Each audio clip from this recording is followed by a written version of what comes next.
second session. We're a little bit early there. I'm just waiting for everybody to jump on. You're all very welcome along. I hope you enjoyed that chat with the gang from Love Hate.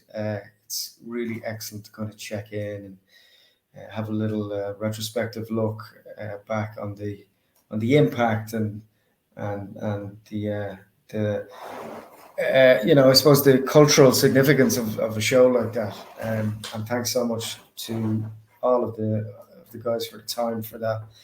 We really appreciate it. For this one, for this next chat with Grainne, Festival Director of the Virgin Media Dublin International Film Festival, we are joined by the Discovery nominees and winners, some of which are doing tremendously well and have some really interesting work coming up. Particularly interested to see Deadly Cuts by Rachel Carey. That comes out soon. The trailer just dropped a few days ago, and it looks really fantastic.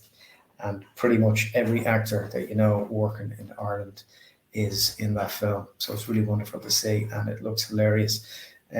Also, a wonderful actor, Hazel Doupe, and costume designer Saileog and cinematographer Burschi Wojnar will be joining us shortly. If you have any questions as they come along, throw them in the chat section on the right hand side. Hello there. Hi. How you doing? Welcome along. People always feel as if they've just walked into the doctor's office waiting room when they. I feel exactly like that. I feel like I just walked in. How are you doing? We haven't met before. It's very nice to meet you. How are you doing? I'm Saileog. How are you? How are you doing, Saileog? I'm Paul. I co-run FNI with Ray and some of the other guys. It's really great to have you along, and thanks for your time. We're just going to wait for the others to. Yeah, no problem. This is the right thing to come into, isn't it? Yes, this is the right roundtable room. So yeah, just okay. Hold tight there. Feel free to leave if you want for a minute and just come back. No, I'll just mute and turn off my camera, and then when other people join in, I can jump back on. Go. Yeah, of course. Okay. Thanks, Marie. No worries at all. Guys, do hang around for the networking at the end at 10 p.m. Even if you go off and come back, the event will keep running. If you're not here for all of it and only some of it, cannot stress how important it is to have a quick chat with people and put some faces to names. And when you are at these festivals, and there's a load coming up now.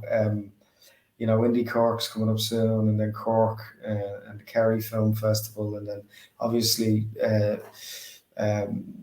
Dublin Film Festival, the Virgin Media Dublin International Film Festival is coming up then again early next year in March.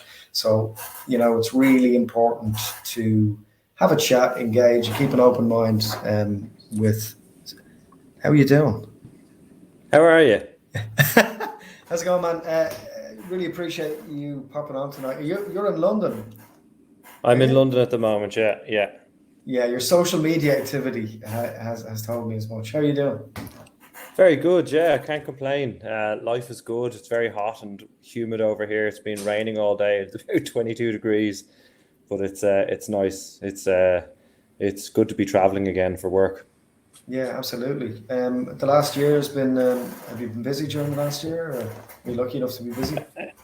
I've been very fortunate to be busy.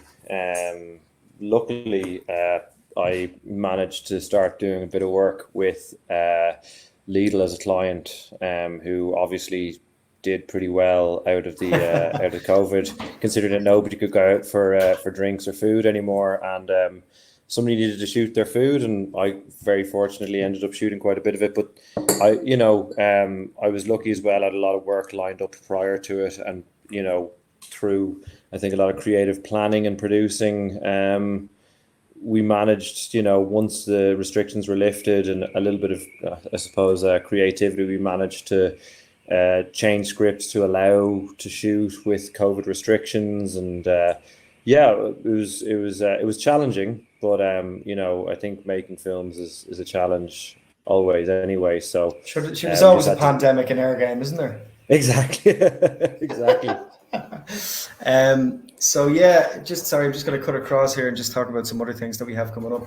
If you hang, because for our audience, we have not at all. We're also joined by Irish Equity, for performers a little bit later on to talk about just the importance of representation and, you know, using Irish Equity as an example of a guild, you know, being part of a guild or an organization or a community is particularly important in such a small country such as Ireland. You know, just to know that there are other people who you can talk to, you can engage with, and you have some sort of backup or redress, or someone who can give you a bit of advice or give you the benefit of their experience. And you know, for anything in life, usually if there's any sort of small value on it, it has it's usually worth it. So for like a couple of euros every month with Irish Equity, for example, someone has your back. And it's particularly important with actors who we're not fortunate enough to have agents or are self-represented by choice. It's important to have that option there for them. Hi, Rachel, Carey. How are you? Hi, how are you? Good to see you. Haven't seen you in too. ages. I know. It's been a while. Well, what is time anymore, you know? Oh, Jesus, yeah. It's 2019 still, isn't it? Yeah. The trailer for your new film looks really, really great. Thanks a million. It looks amazing. I was giggling away. I was like, that looks fucking great. Brilliant. I'm delighted. It was so hard to get the trailer right. Jesus. It was harder than the film, practically. Yeah. It was just, we weren't allowed to have any curses in it. No and the way. whole film is like riddled with the F word. So it was like, how am I going to get one-liners into this? Because everything is filthy. So it was challenging. But yeah, no, it went down well. So yeah, hopefully people go see it, you know. Lovely stuff. No, I can't wait. When is it out? It's out on it's this month, isn't it? The end of the month? The 8th of October, actually. Oh, it's over. Sorry. I thought it was Yeah. So another month to go, yeah. Oh, super stuff. I'm just waiting for Hazel and... I think she's here. I just saw her there somewhere. There, yeah. It's my one. I had to open this in a new tab. Yeah. Yeah, I would say if you're... maybe open it, Hazel, because I know you're watching. Maybe try it in Google Chrome if it's not opening on Firefox or Safari, if you have it there.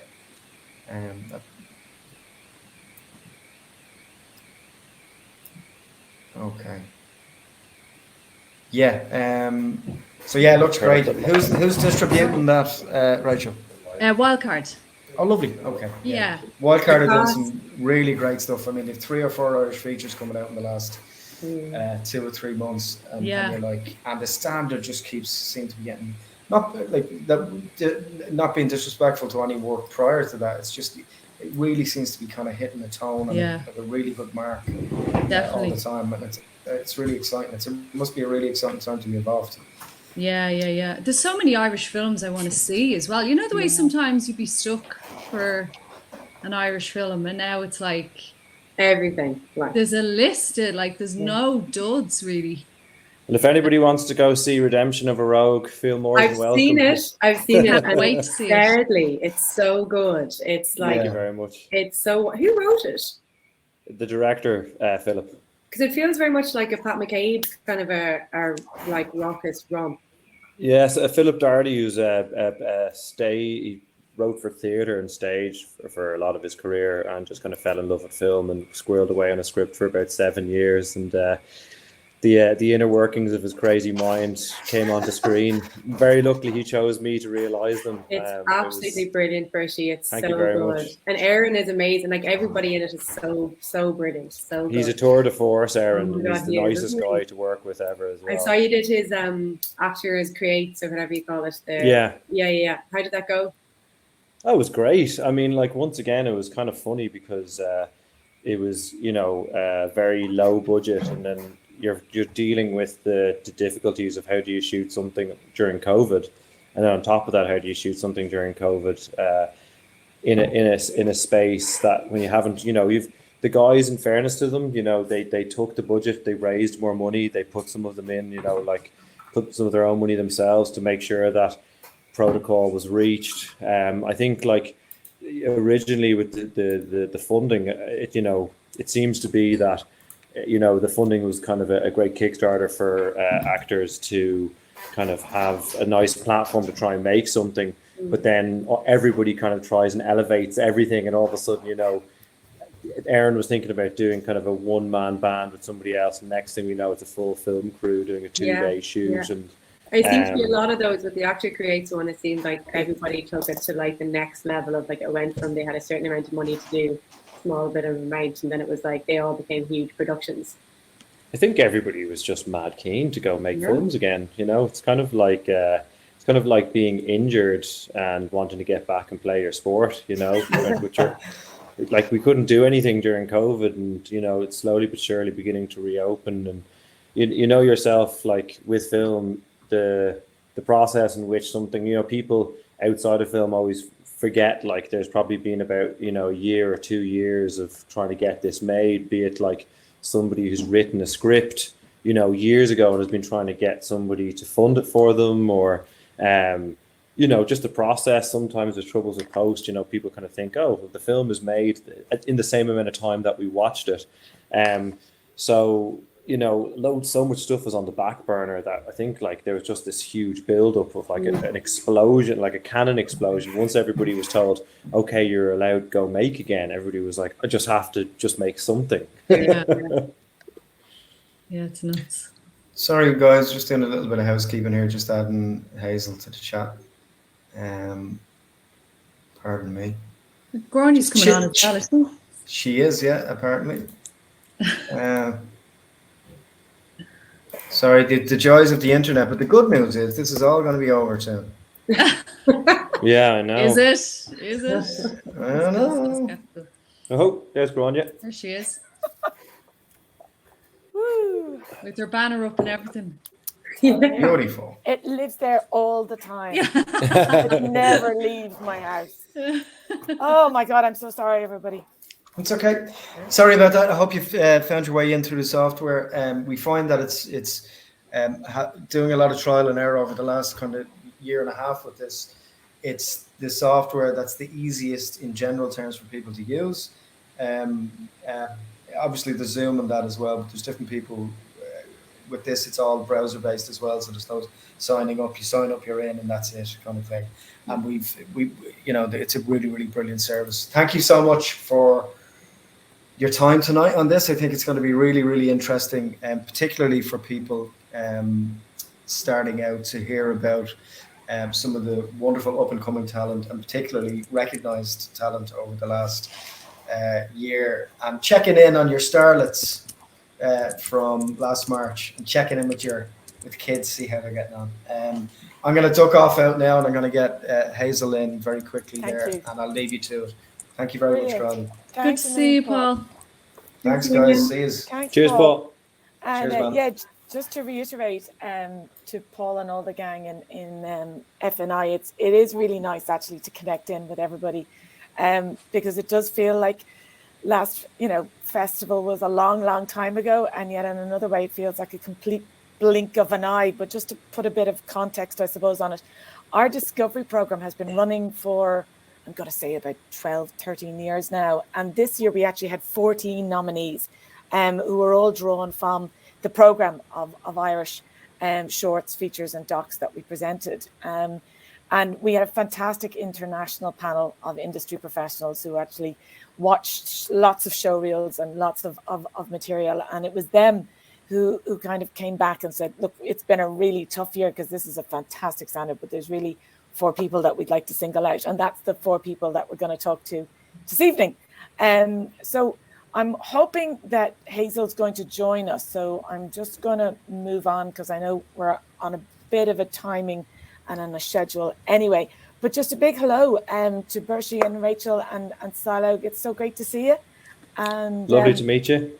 One of the nicest parts of this, was actually looking through all of your credits and going, oh my God, I kind of thought that there'd be this, you know, slight break.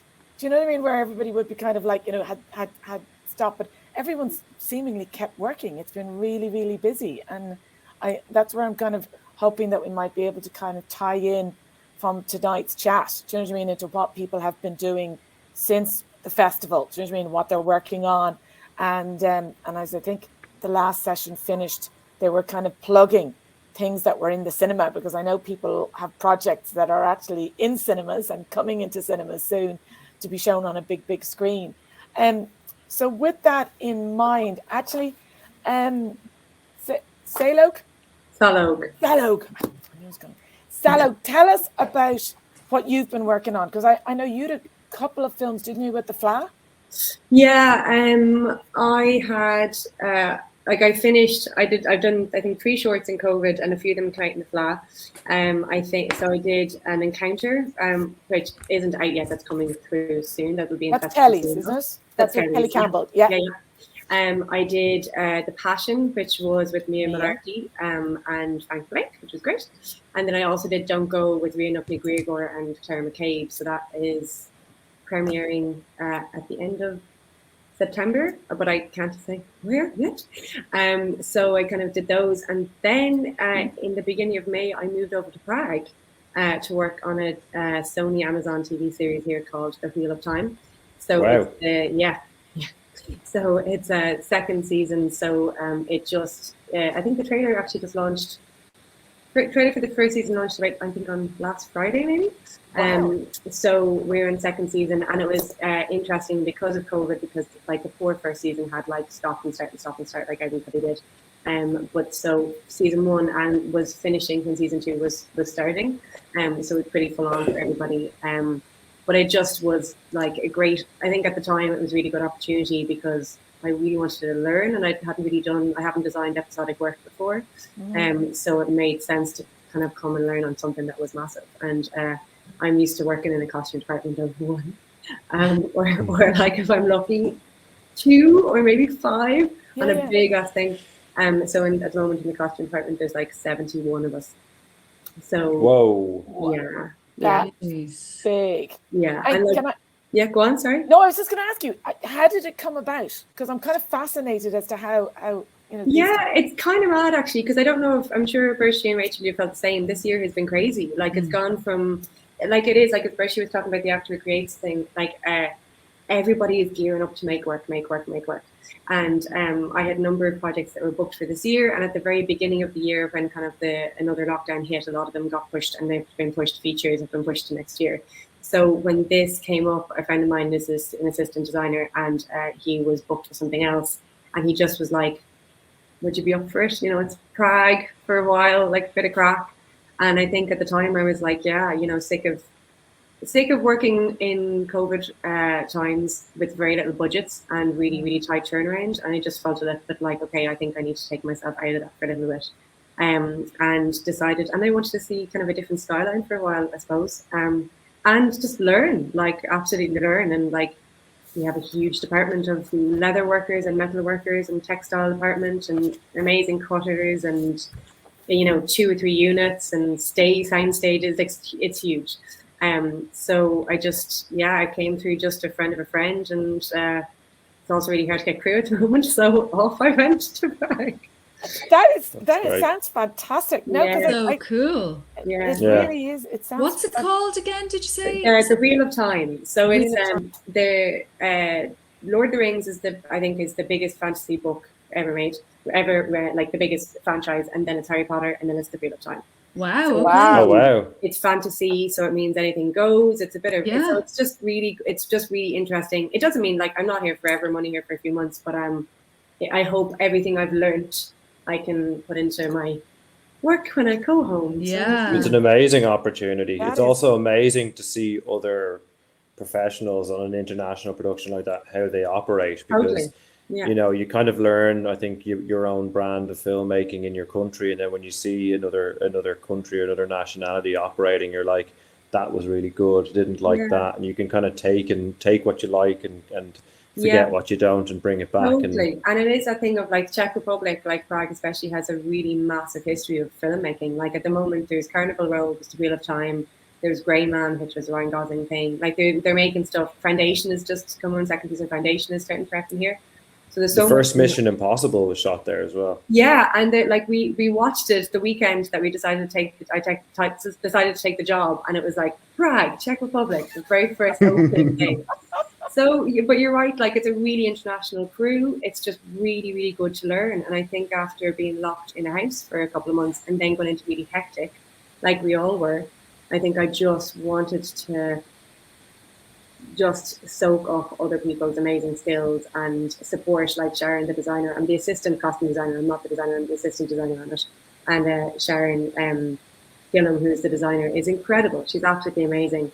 So it's just really, really fun to learn from her and be part of a team, which is great, and a giant team. So yeah. Wow, look at you. That sounds fantastic. Now, Burschi, when I was wandering around months ago trying to deliver people's prizes or their awards, I could never get you because you were always somewhere else. So have you been doing lots of kind of different kinds of projects and outside of Ireland in the last couple of months? I've been fortunate enough. I kind of flip between commercials and film a little bit. Commercials have kind of. I was in Greece on a job for 10 days over there. I'm now in London at the moment on job over here. So I've kind of kept my sanity a little bit, which is quite nice. And then like shooting short films, just kind of non-stop and shoot. I think as Saileog said, like there was just this kind of build-up going on, and a few of us were very fortunate. Oh, hey, Hey! Hazel. You made it. Sorry about that long Great way. to see you. Yeah. But yeah, it was kind of like this build-up, and then it kind of started ramping up, and it just seems like this summer, people just, I think everybody watched everything that there was to watch during COVID, so now people need to make new things for people to watch. So I've just been very fortunate. I kind of count my blessings that I was managed to stay busy during COVID.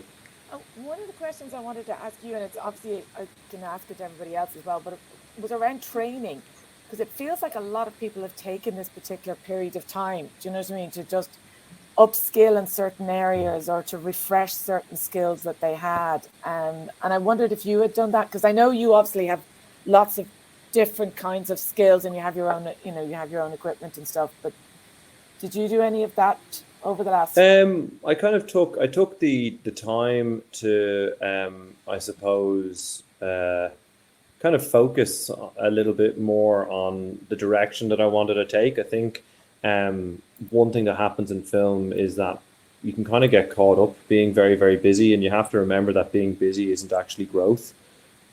Just because you're working nonstop doesn't actually mean you're progressing. Sometimes you're just kind of booking your job, booking the next job. And then when you look back on it, you're kind of saying, oh, that job was good, that job was okay, that job was good. But you're not really looking at any particular direction. You're just booking jobs. And when you look at people who've kind of had very prominent careers, you can see that they have a very, very focused direction in terms of what they are going after. So like COVID you kind of have a chance of a bit of self-reflection and figure out, well, like, okay, over the past year, like, what have I enjoyed? What direction do I want to go in? What type of scripts do I want to be shooting? What directors do I like working with? What directors would I like to be working with? And I think that was a big thing for me. I came from commercials as a background, and more I've been shooting, films, and I was fortunate enough to, break into my first feature film with Redemption of a Rogue, and then during lockdown, I shot my second one, which was The Queen versus Patrick O'Donnell, which was very challenging. And it's kind of, I think everybody will tell you commercials are great for finances, but I think film is great for the soul. It's one of those areas where I just want to really focus on now and kind of give it my all.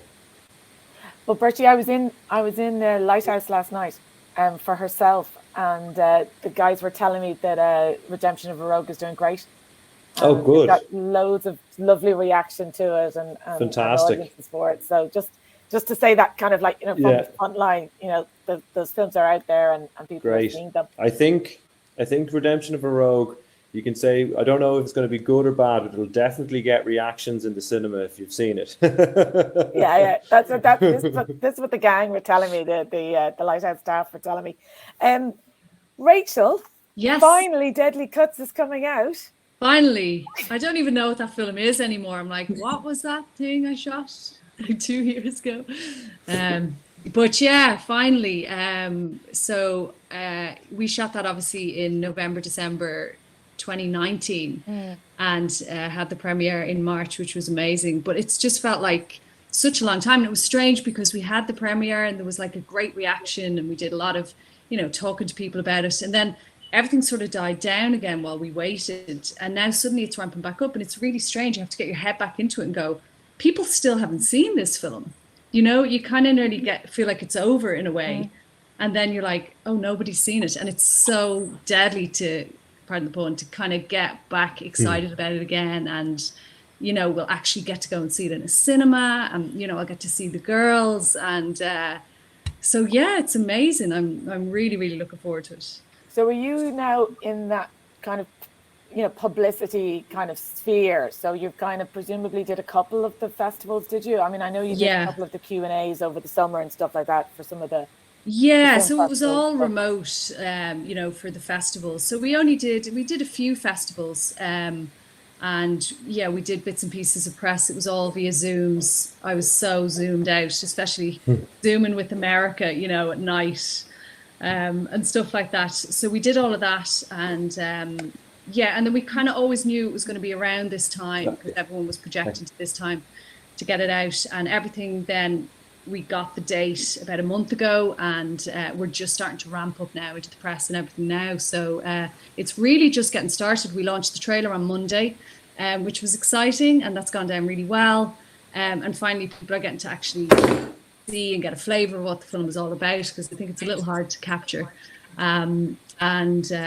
Yeah, so now we're going to start seeing it on the side of buses and everything, and it's just going to get very real, I think, you know. Yeah. Interesting to see how it goes down, you know. You're going to get stuck into that world of describing all of your habits, what you do at weekends, you know, your favorite colors and those kind of like weird dynamics. I better work on some interesting answers. Yeah. Jesus, discover that side too. And have you? I mean, I know that we obviously, you know, it was our last film in the festival this year, but have you been writing since, or what have you I been? have, yeah. So my immediate follow-up production was a baby. I had a baby 7 weeks ago. So I was... Congratulations. Thanks a million, thanks. So I don't know which production was more painful, but we'll see. Hey, there's my first gag, you know. You'll hear me wheel that one out. So I was in a sort of strange phase because I was pregnant, so I couldn't really be out shooting anything. So, but I was lucky enough that the production company I'm with and through my agent, they had some slate funding from Screen Ireland and moved me straight into development of the Deadly Cut series.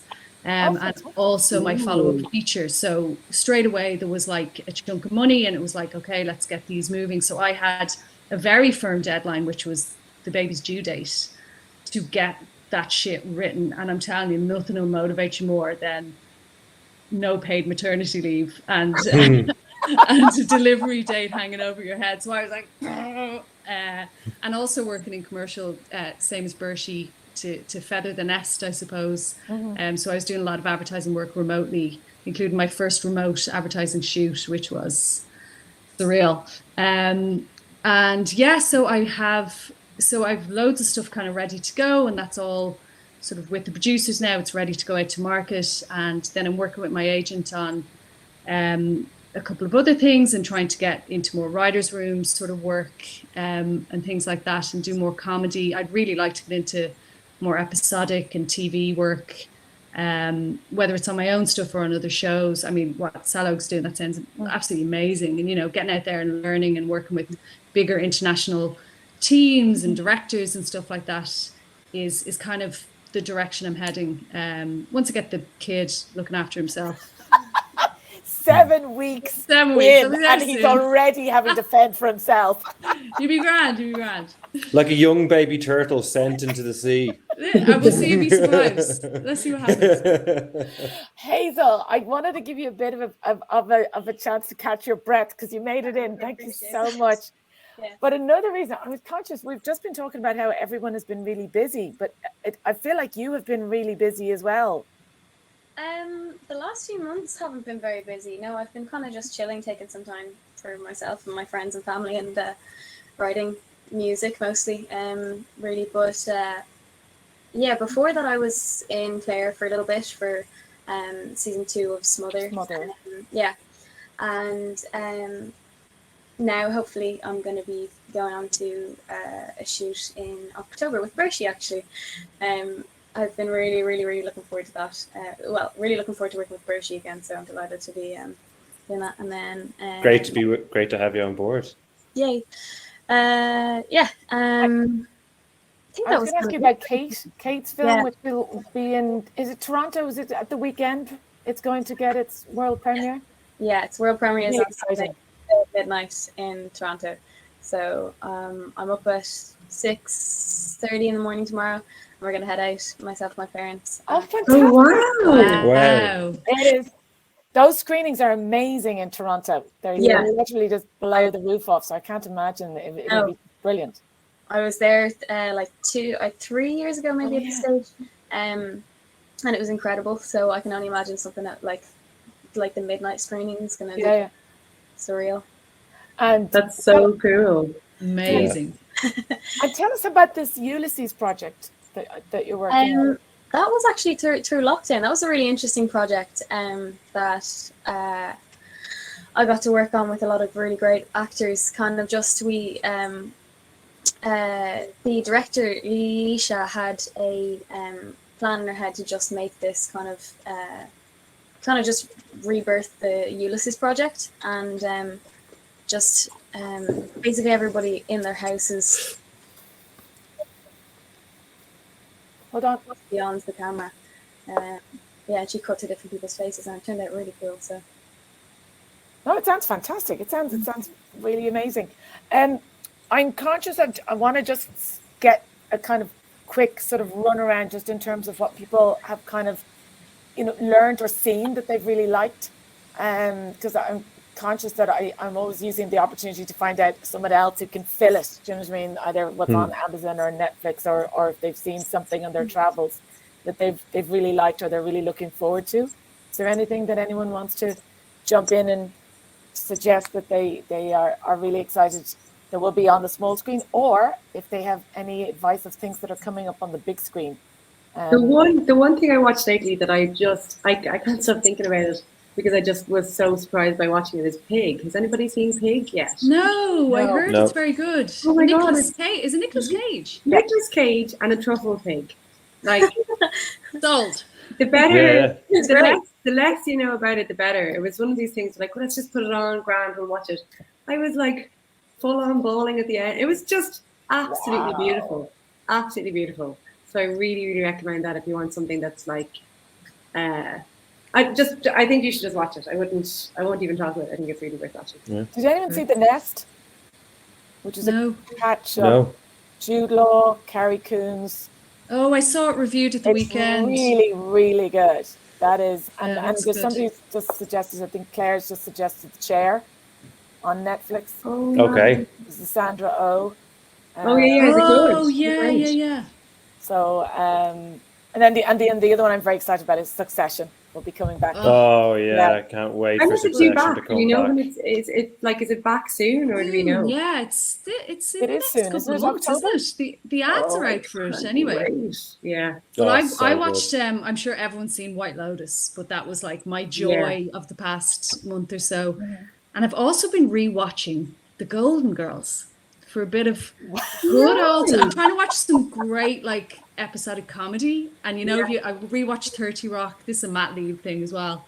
And The Golden Girls, that shit stands up. It is amazing. So it's on Disney Plus. If you're ever it's brilliant. It's so progressive and kind of ahead of the time. Yeah, it's amazing. So there's my top tip. That's fantastic, because I do have an ulterior motive, which is I am in the process of trying to build next year's program, and I'm absolutely fascinated by what people's viewing habits have become, or if they've changed, or if you've found yourself tending towards different kinds of genres.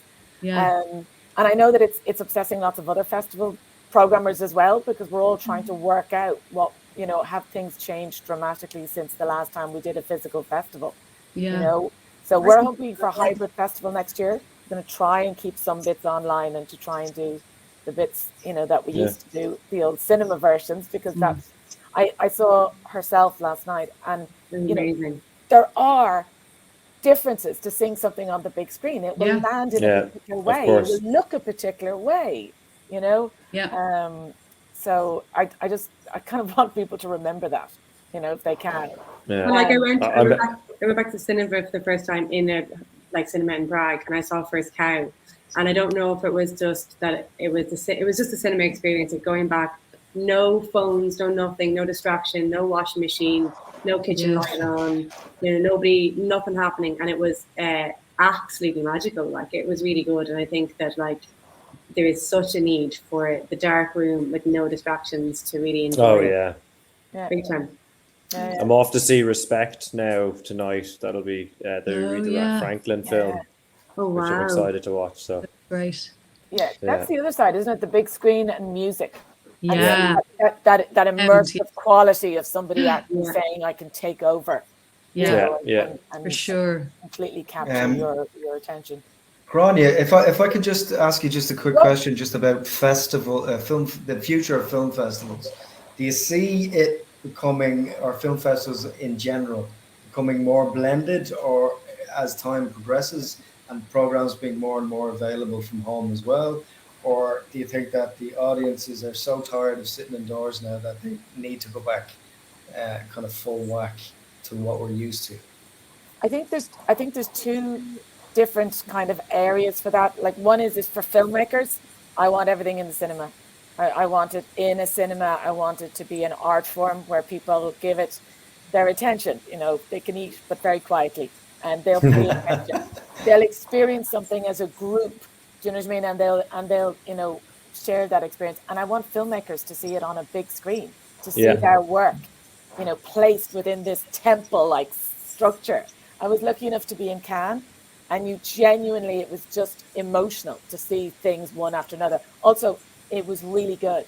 You know, there has been incredible work made in the last 12, 14, 24 months. Do you know what I mean? People have been making brilliant films, and it's going to come out in the next, 10 months, one after another after another. So it's going to be like, grab on quickly, get in early, and just keep going, Yeah. But for audiences who have kids not looking at anybody, you're not able to go out as much, but you still want to be able to see stuff, and if you understand that there's going to be a compromise, but you'll still be able to see it. Do you know what I mean? I think that's worth trying to keep. And I also know geographically, and I know that we've limited cinema exhibition in this country in terms of certain kinds of art house or cultural cinema.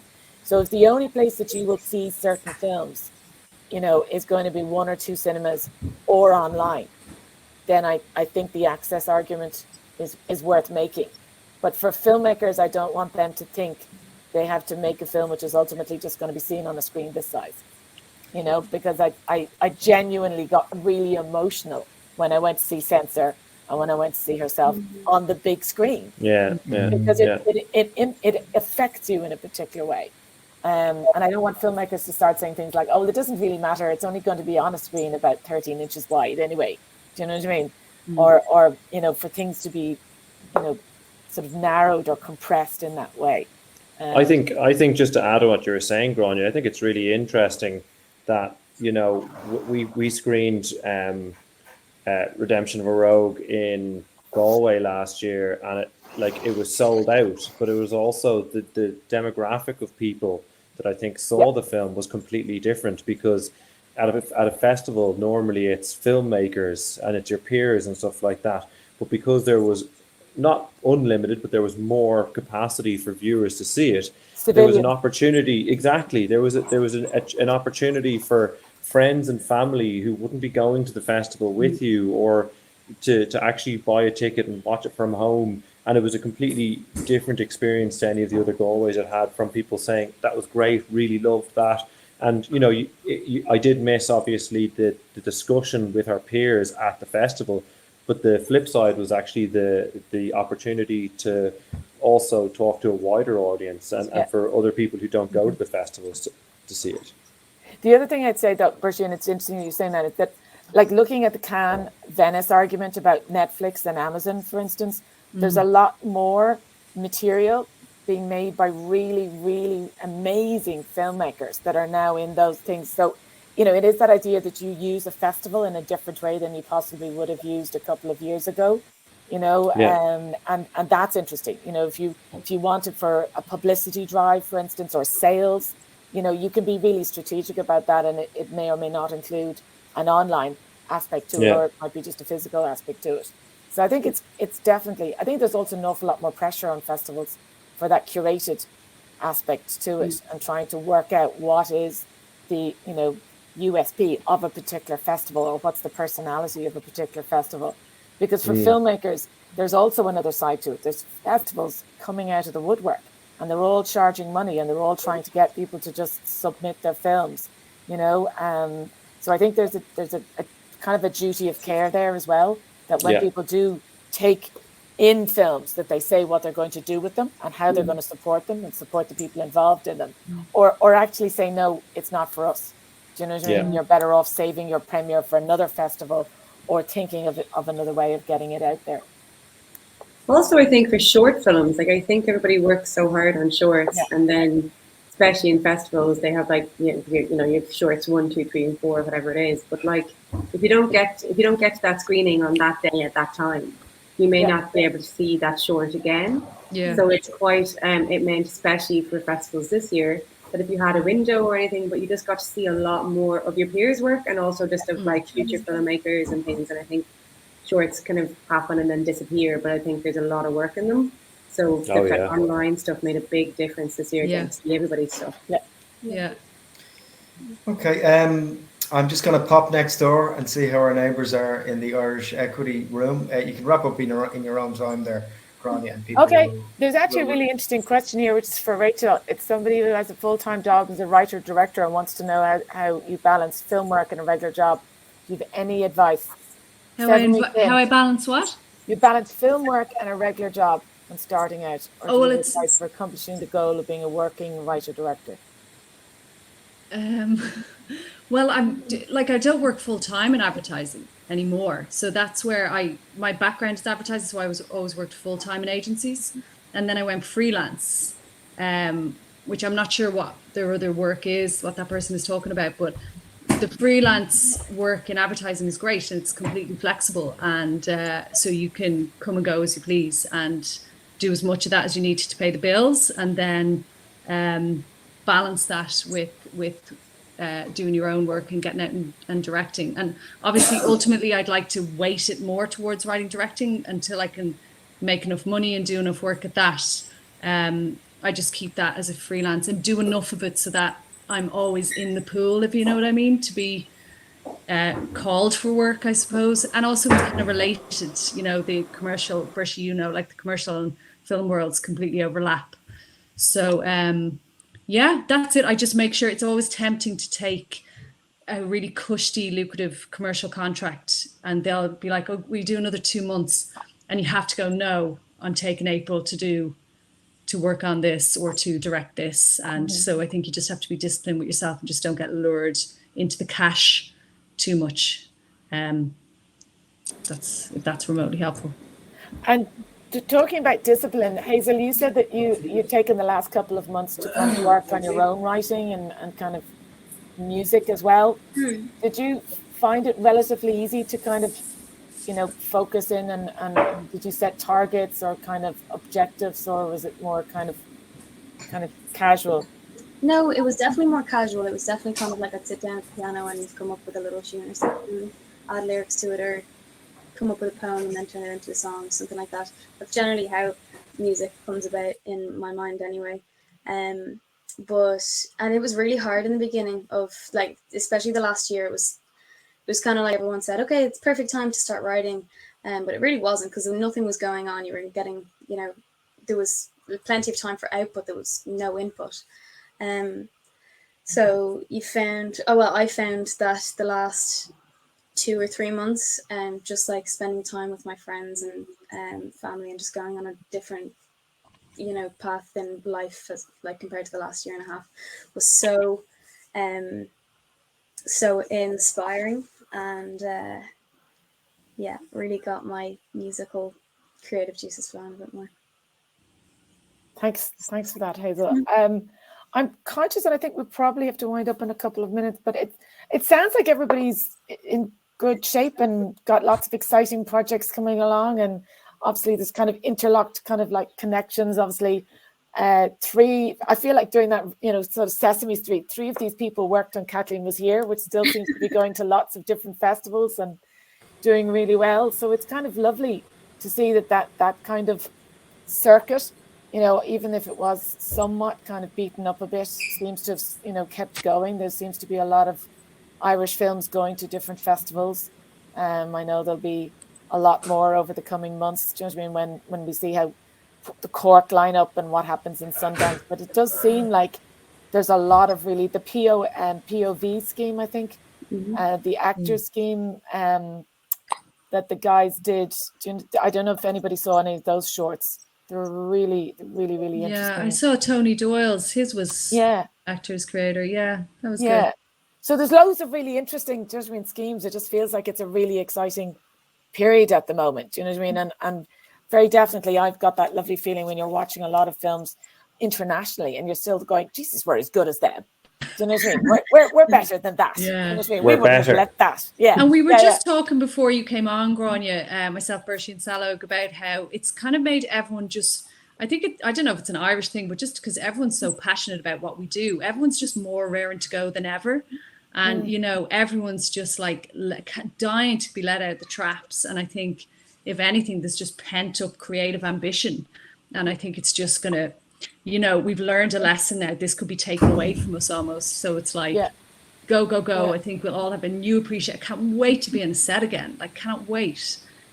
Because, we had a taste of not being able to do it. So I think, if anything, it's just going to be a slew of enthusiasm and ambition. And I think that can only be a good thing, Yeah, and it's funny that you said that. We have the First Frame project, which is for film students. And this year, just because of the nature of it, we had an extra strand, which is about experimental work. And it was very kind of examples of kind of nearly, kind of task or films that were done as exercises. Do you know what I mean?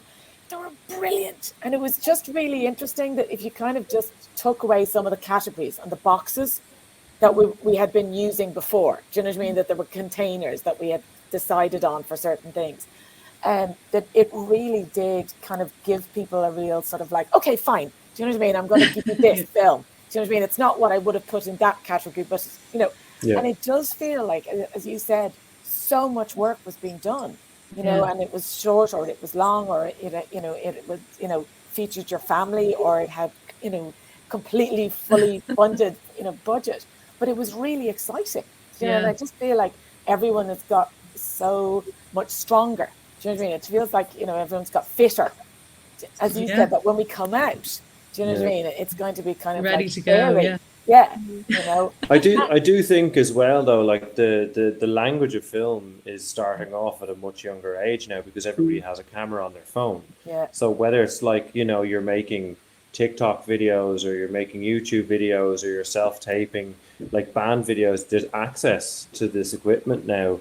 So where before, film unfortunately was only really allowed to the elite who had the money and the budget to be able to make a production.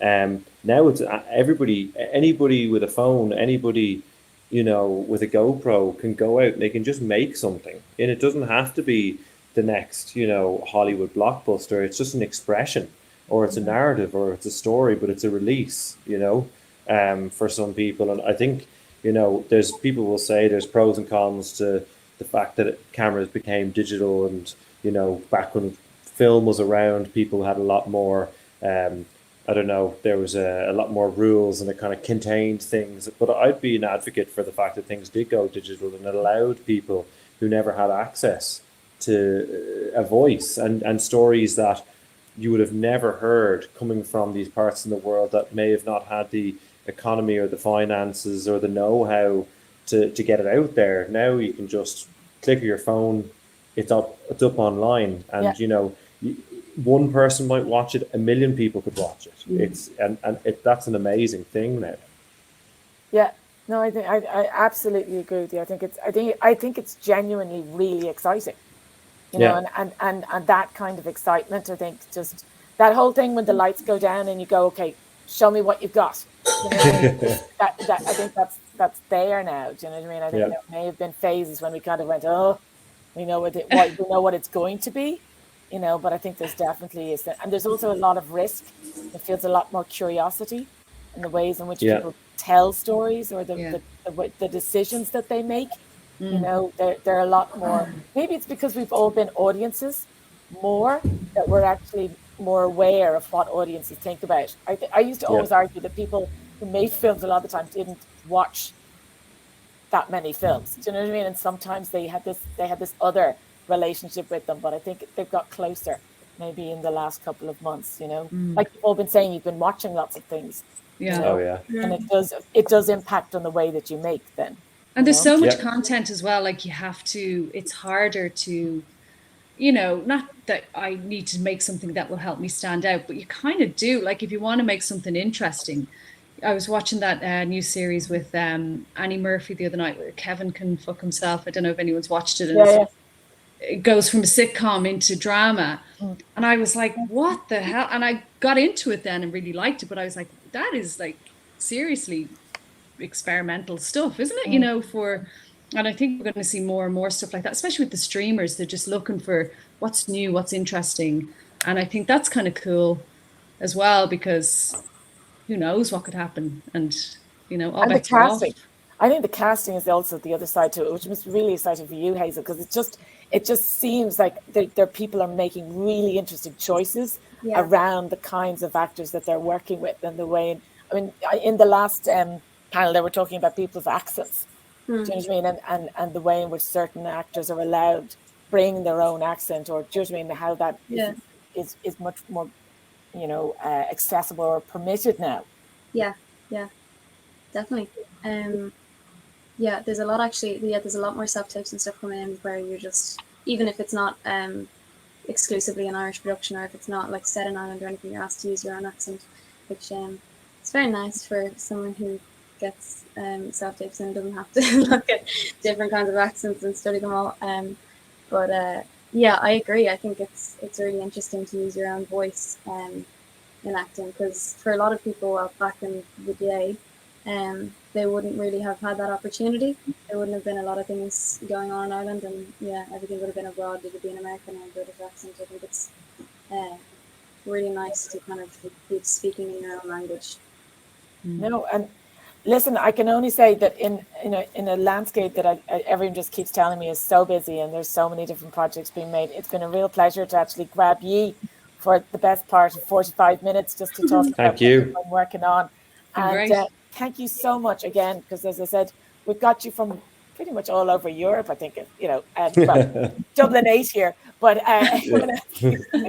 but thanks a million to all of you, okay, and best of luck, and I hope I'm going to see you all soon in a cinema, maybe, or maybe at one of those, you know, Screen Ireland receptions or something. But thanks a million, and thanks for doing this. Thank you very much. Thank you. It was great. Thank you. See you in October. Thanks, Grainne. Thank you guys. That was great. So anybody in this session here, if you want to jump over to the Irish Equity, I'll stick the link. If you go back to the sessions on the left-hand side there, and then you'll see the Irish Equity session has begun. So you'll be able to jump in there and listen to them guys. Again, thank you for all the guests and the hosts as well here for the Virgin Media Discovers. It was fantastic, and I think a lot of people really enjoyed it, so we look forward to getting some feedback. If you do have feedback for this event, you can go on to www.wearefni.com/feedback, and we'd love to hear from you. We'd love to hear what you'd like to see next as well, and in general, jump on the group, on our social media, and the podcast, Rap Chat, and everything else. You guys were great. Thank you. Thanks, Ray. Thanks. Appreciate it. Bye. Thanks very much. Bye. Have a good night. Cheers. Bye.